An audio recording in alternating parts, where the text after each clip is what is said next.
So welcome back with another new video. In this video you will learn how to remove viruses from PC and laptop.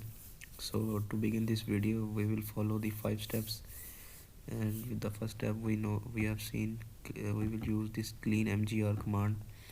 We will go to our search tab, we will write run,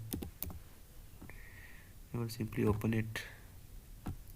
So this tab will appear and I will write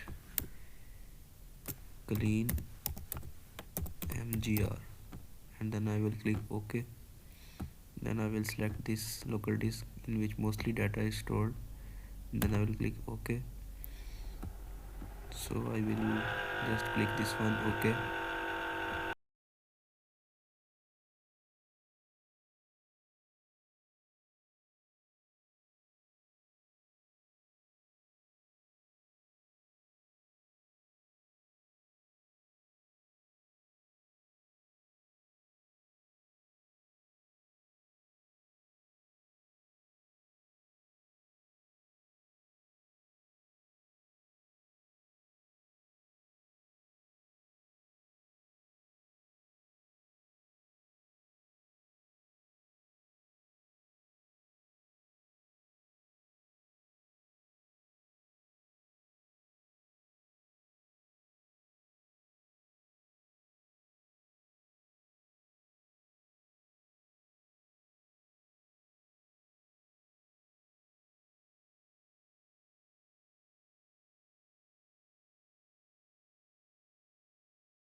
So we have seen all the 4 steps to how to remove the virus from PC. So that's all from this video, and we will see our next videos.